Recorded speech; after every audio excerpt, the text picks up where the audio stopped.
Halo teman-teman, bertemu lagi bersama saya Aulia Lestari. Kita akan melanjutkan untuk soal dan pembahasan terkait materi trigonometri pada mata pelajaran matematika wajib kelas 10.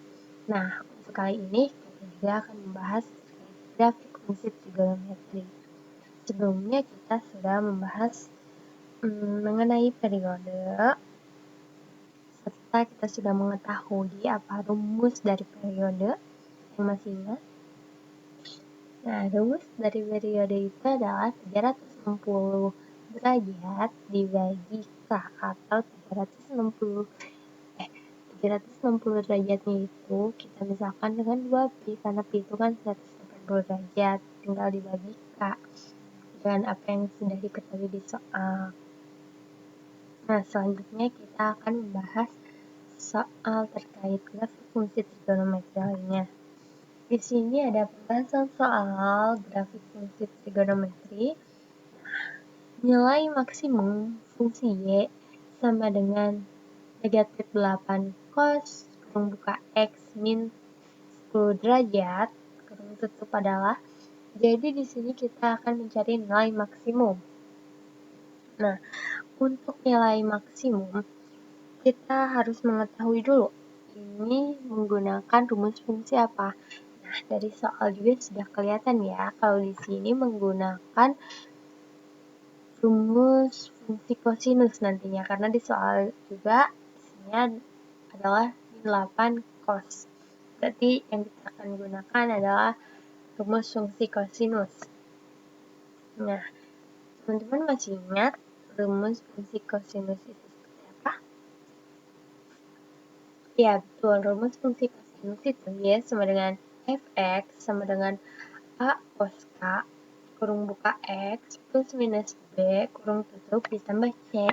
Yang saya sebutkan tadi itu rumus fungsi kosinus di mana A-nya itu adalah amplitudo, K-nya itu adalah periode, serta X itu adalah variabel X, plus minus itu adalah perpindahan ke arah manakah perpindahan sudutnya. Nah, untuk B itu jumlah sudutnya, dan untuk C itu perpindahan ke atas atau ke bawahnya.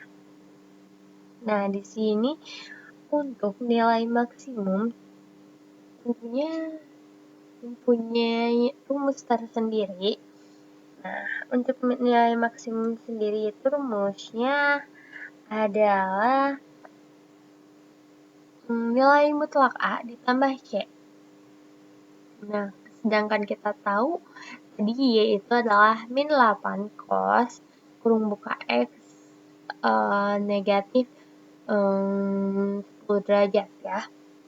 Nah, maka kita akan masukkan A-nya itu yang mana sih? A-nya itu pasti yang min 8. Tetapi kan di sini min 8 nilai mutlak dari min 8 itu adalah 8 ditambah C-nya itu 0. Kenapa 0? Karena tidak ada perpindahan ke atas atau ke bawah pada soal tersebut. Jadi, untuk nilai maksimum atau amplitudo atau juga simpangan terjauh dari soal yang ada di sini adalah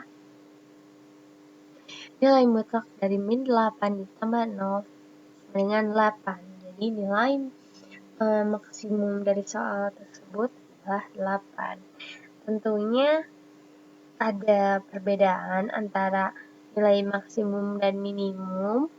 Untuk nilai minimum nanti rumusnya akan menjadi negatif nilai mutlak A ditambah C. Karena nilai maksimum itu biasanya bernilai negatif ya teman-teman.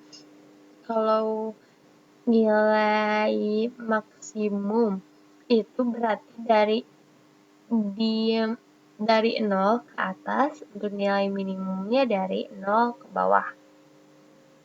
Yang berada pada sudut F, yang berada pada garis Y. Karena kalau garis Y itu kita dapat dengan jelas menentukan nilai maksimum dan minimumnya. Untuk nilai maksimum mungkin hanya sekian saja penjelasannya, dan saya ulangi, nilai maksimum itu rumusnya nilai mutlak A ditambah C. Jadi pada soal ini nilai maksimumnya adalah 8. Apakah sudah jelas? Nah, jika sudah jelas, kita akan bahas soal yang lainnya di next video. Sampai ketemu teman-teman. Jangan lupa like, comment, and subscribe.